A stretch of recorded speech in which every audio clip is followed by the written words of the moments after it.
Comment travailler les pronoms relatifs en classe de FLE? Salut, c'est Jérémy, j'espère que tu vas bien et bienvenue dans cette nouvelle vidéo aujourd'hui. Aujourd'hui, je vais te parler d'un point des grammaires les plus importants au niveau A2, les pronoms relatifs. Alors, c'est un point de grammaire qui est super important parce qu'on va vraiment tout le temps l'utiliser. À partir du moment où les apprenants ont atteint le niveau A2, c'est quelque chose qu'ils vont être amenés à utiliser de plus en plus et puis qu'on va compléter par la suite. Tu le sais, au niveau A2, on commence par qui et que. Q apostrophe aussi devant les voyelles, hein. Et après on va rajouter qui, dont, ou, lequel, lesquels, etc. Et ça sera plus au niveau B1+, B2, etc. Donc c'est un point de grammaire qui est évolutif, un peu comme le subjonctif, hein. Tu as le subjonctif niveau A1, puis à B2, puis C1, C2. Donc c'est quelque chose qui est hyper important et en plus qui est pas tout à fait simple, qui est voilà, c'est souvent plus même pour la petite anecdote, hein, dans les offres d'emploi de FLE au Japon et compagnie, j'avais des anciens collègues qui me disaient putain, on m'a testé sur qui et que à l'examen d'entrée à l'école, et c'était leur petit moyen de sélectionner les profs de FLE. Donc tu vois que c'est quand même un point de grammaire qui est très classique, très important, et donc il faut voir un petit peu comment on va introduire ça. Alors là vraiment niveau A2.1, on va voir juste qui, que, pas le où, dont, lequel, lesquels, etc. Mais c'est quand même assez important. Cette leçon que je vais te présenter aujourd'hui fait partie des 100 cours de FLE préparés. Si tu peux procurer les cours le cours débutant, je te les file en produit gratuit dans le premier lien de description pour économiser jusqu'à 57 heures de préparation, mais c'est tous les niveaux A0, A1. Et si tu veux aller plus loin, du A1.2 jusqu'au C1, j'ai un produit qui s'appelle les 100 cours de FLE préparés, ça te fera économiser 300 heures de préparation, et la leçon que je te présente maintenant, elle fait partie des 100 cours de FLE préparés. J'ai même complété davantage cette leçon avec pas mal de petites questions, ChatGPT en plus, etc.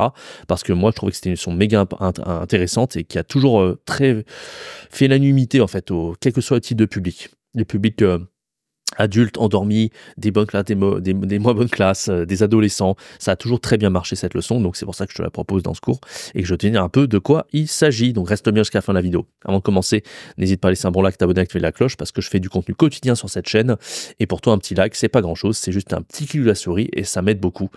Donc merci beaucoup. Allez, on commence un petit peu sur cette leçon. Ce qu'on fait au départ, c'est qu'on introduit un document déclencheur, donc il y a un petit texte, une petite compréhension écrite, avec deux objets un peu originaux, un sac à dos solaire et un réveil à eau multifonction. Donc voilà, c'est pas mal, hein. Déjà on a un texte qui introduit un petit peu et petit à petit on va voir les qui et les que, donc ça sera dans le texte, tu t'en doutes. Donc le but c'est d'introduire un peu le document. On a souvent un site internet, donc là en l'occurrence c'est un site internet écologiste, hein. Donc voilà, tu poses quelques petites questions, tout est guidé avec les flèches de clavier, tu as juste à défiler les animations.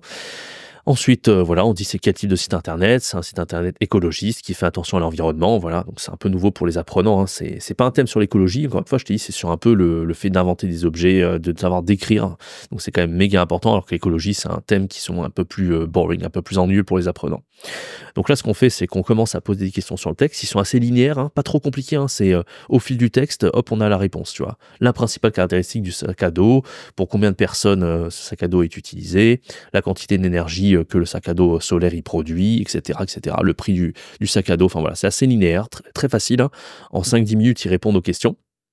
D'ailleurs, j'oublie, hein, mais quand tu fais des compréhensions écrites comme ça, que ce soit en présentiel ou en ligne, ça te permet aussi de décompresser un peu, tu vois, d'avoir des petits temps morts dans ton cours. Donc c'est un peu sympa des fois de prendre ces 10 minutes de repos dans ton cours, de ne pas avoir à débiter et enseigner des trucs compliqués.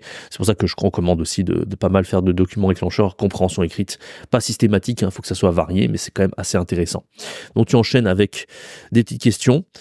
Quel objet aimeriez-vous acheter? Pourquoi? Donc là, voilà, si c'est du groupe, tu les fais parler entre eux. Si c'est en ligne avec un seul apprenant, bah, tu lui poses des questions, tu lui fais répondre et ensuite tu fais afficher les réponses.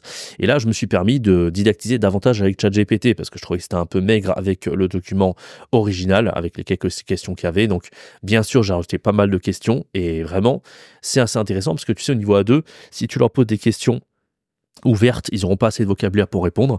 Donc moi, en fait, pour chaque type de question, je t'ai mis un exemple de réponse. Exemple, quel est l'objet le plus écologique entre le sac à dos solaire et le réveil à eau multifonction et pourquoi? Et là, ils vont dire, je pense que le réveil à eau multifonction est le plus écologiste car il y a une pile à eau recyclable, etc.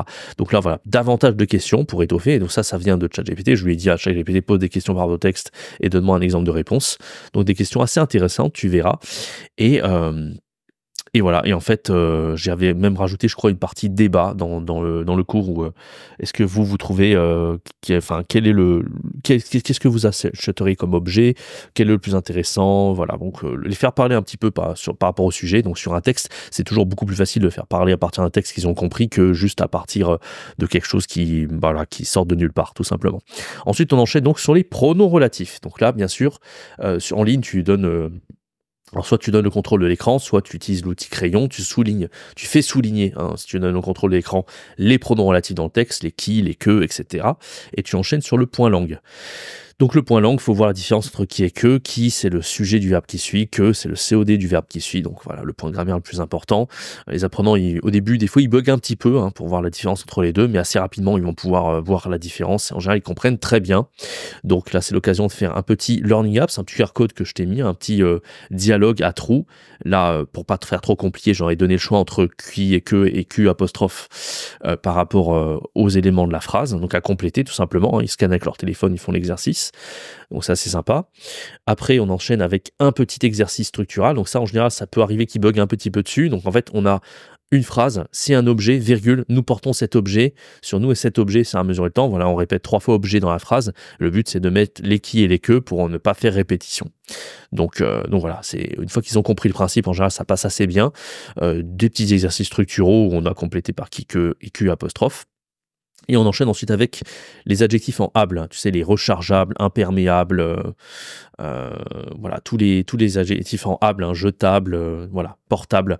Donc ça, c'est assez important parce que ça n'a pas de rapport avec les qui et que, mais ça introduit un petit peu la tâche finale qui est d'inventer 3 objets, en fait, un petit peu dans l'inspiration sac à dos solaire et multi-AO, multi-AO, je vais y arriver, réveil-AO multifonction, voilà. Et donc, eux, ils vont pouvoir inventer 3 objets, donc un objet esthétique, un objet utile, un objet original. Donc si c'est des cours en groupe, en présentiel, c'est super sympa à faire. Moi, je sais que je l'ai même fait avec des ados à un moment donné, et ils avaient inventé des trucs vraiment complètement loufoques, on avait bien rigolé, vraiment, c'était vraiment cool. Donc là, tu vas leur demander les noms, les fonctions, les qualités, pour quel type de public, pourquoi, pour qui, enfin, tu vois, des questions assez classiques. Bien sûr, ils vont devoir utiliser le qui et le que, ça c'est le but de l'exercice, hein, évidemment, de faire de la production orale en utilisant et en mobilisant le point de grammaire que vous aurez vu en classe. Et bien sûr, ils peuvent rajouter en plus de ça des adjectifs en able, hein, jetable, imperméable, etc., etc.